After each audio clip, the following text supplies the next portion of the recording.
Inflation has caused food prices to rise dramatically, and yet my grocery bill has actually been going down. Today I'm going to share with you my tips and tricks on how I get my food prices down to about $1 per meal. This video is brought to you by Moomoo, a free stock trading app. You can get up to 10 free shares of stock just for signing up and making a deposit. This is actually their best promotional deal that they ever had. I know that this app is not quite mainstream yet, and so the promotional deals are actually a lot better than others. Once more people sign up, like many apps, they're gonna reduce these kind of incentives. Check out my referral link down in the video description below. First thing you can do is be a savvy shopper. My local grocery store is Safeway, $3.99 a pound for ground beef. This is actually pre-pandemic regular price. So considering beef prices has more than doubled, this is a pretty darn good deal. Sardines, I bought this at Costco, typically for about $10 per 6-pack when it's on sale. But recently it went on sale for $7.50 for a 6-pack. Now you might wonder, how does this translate to $1 per meal? If you have a quarter pound of ground beef, this is $1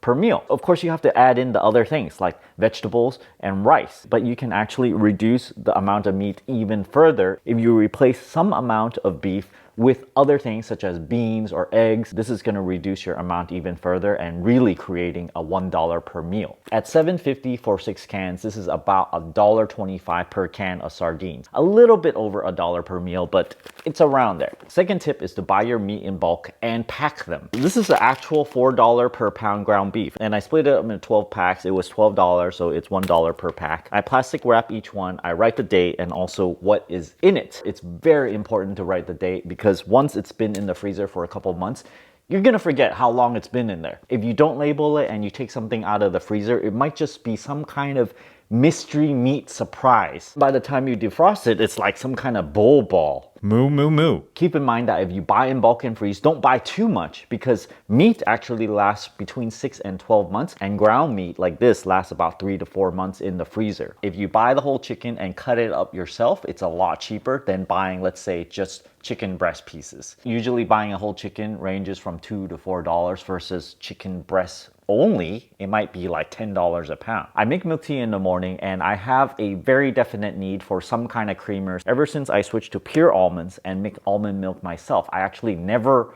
run out of milk because I always have some kind of dried almonds and I can make it pretty much anytime. A 1 pound bag of almonds might cost about $10 and this lasts me about 6 weeks or so. Comparing to buying a half gallon of milk, it's $5 per week. So it's quite a bit cheaper. So no more milk going bad if you don't finish it in time, if you use it just as a creamer.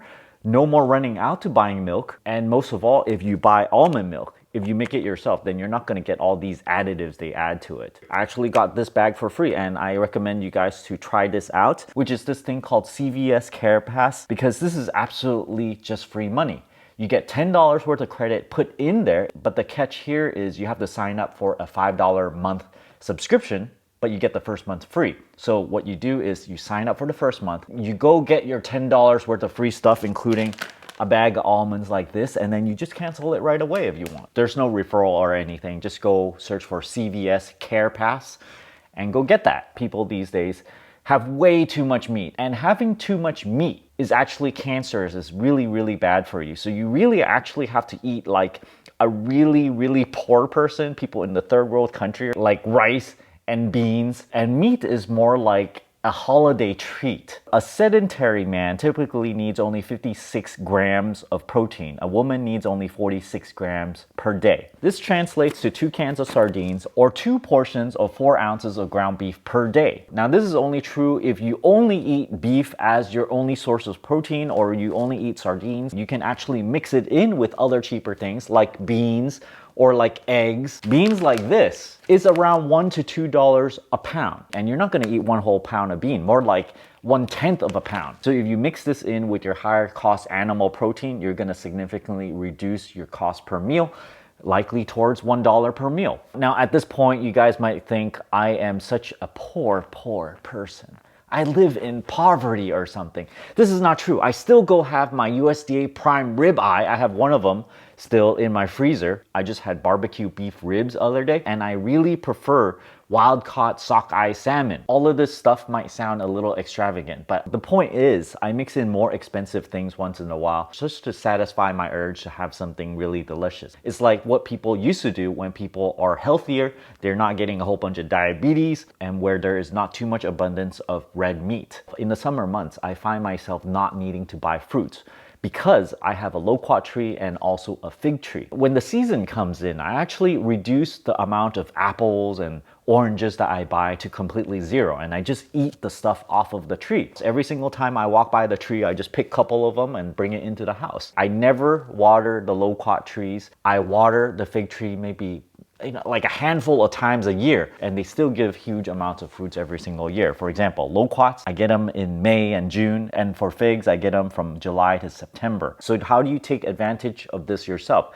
You start planting some fruit trees in your yard if you have a yard. Another way to save money is through your supermarket rewards program. Get very familiar with it and how you can get the most rewards out of it. For Safeway, every $100 of gift cards that you buy, not Visa gift cards, it has to be like Amazon gift cards or whatever, but you get 2 rewards points. If you buy $600 worth of gift cards, you get about $20 worth of rewards credit at this store. Now, it doesn't actually make sense to go and buy gift cards on purpose because you're actually spending $600. You don't want to do that. What you want to do is for places that you already shop at, you buy credits such as Amazon. The last item I want to talk about might not be a cup of tea for everyone, which is to avoid processed foods. What are they? Chips, cookies, cereals, things in jars, things in cans, things in plastic packs, fruit juice drinks in bottles, sodas, everything in the aisles of a grocery store. I basically skip.